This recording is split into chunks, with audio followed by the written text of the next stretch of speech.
Bursting with dark chocolate and lots of nuts, chocolate chip cookies are always a favorite.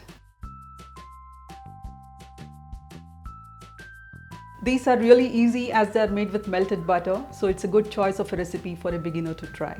You can find various recipes and various versions for making these chocolate chip cookies, and they could be made with the butter and the sugar creamed together, or with melted ghee, just with brown sugar, or a mixture of brown sugar and white sugar, and so on and so forth. I came across this really easy recipe for chocolate chip cookies in Alice Medrich's book. This is a really good book you must own. This recipe doesn't need much by way of technique. You just mix together all the ingredients, you chill the dough and then bake the cookies. And so these are the ingredients. You can also find the ingredient list in the description below the video.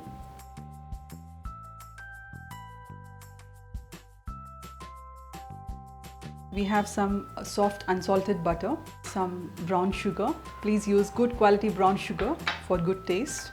And there's some caster sugar here. You could also use just white sugar, but the taste of the cookies will be slightly different. And then we have some flour sifted together with some baking soda and a pinch of salt.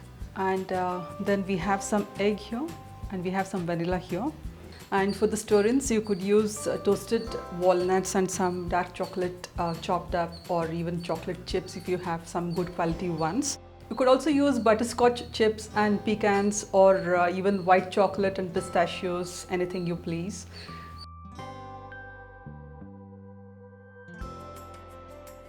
So we'll melt the butter in this heavy saucepan here.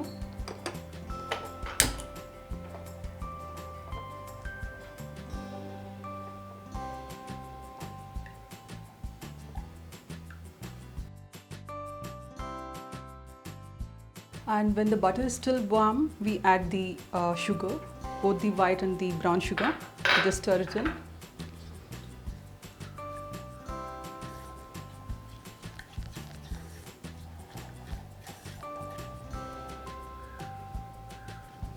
And then we add in the egg.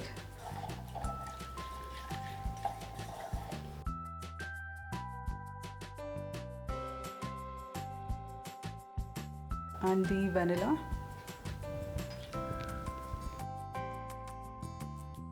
And then the flour mixture, we'll just stir it in very gently.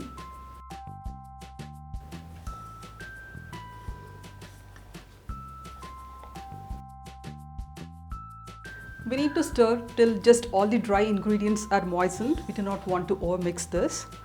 And then we add the nuts and the chocolate. And then mix this gently again. So this is your cookie dough. It's ready. And then we wrap this dough with cling film and then refrigerate it. You will need to refrigerate this dough for at least 1 to 2 hours. Overnight is even better, says Alice Medrich.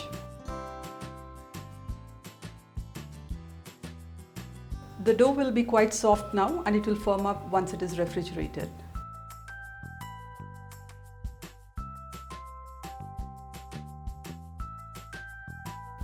The dough will be quite firm after you refrigerate, and you will need to keep this on the counter for about 10 to 15 minutes. If you need to soften it a little so that it becomes a little more malleable, then you would be able to scoop it out easily and then put it on the tray.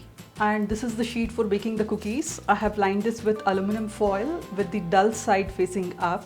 You don't need to grease the aluminum foil, and if you'd be using a cookie sheet of a really good quality, you don't even need to use the aluminum foil.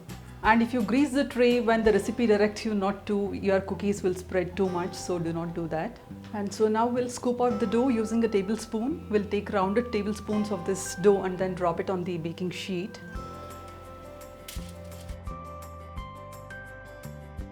And we need to space the cookies well apart so that they have the space to spread.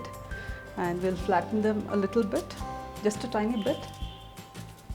And now I have this oven preheated to 190 degrees centigrade, and we are going to be baking these cookies for about 10 to 11 minutes. So once we keep these cookies for baking, we'll start preparing for the next batch. We need to bake the cookies for about 10 to 11 minutes till they start darkening around the edges. The tops will no longer be wet, and when you touch it with your fingertip, it will still feel soft. The baking time may vary depending on your oven. The cookies will firm up as they cool.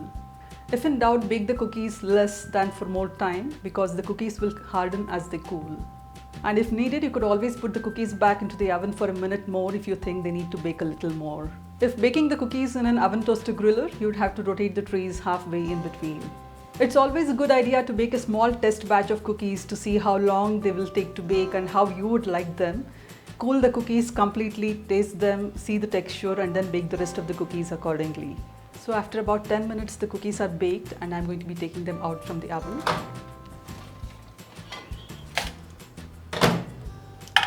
And then immediately lift the foil and then put it on the cooling rack.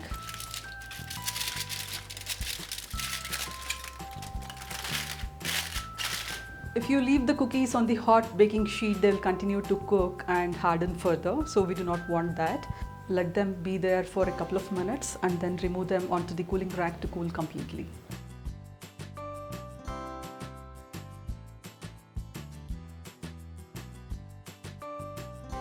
These cookies taste best when they're eaten slightly warm.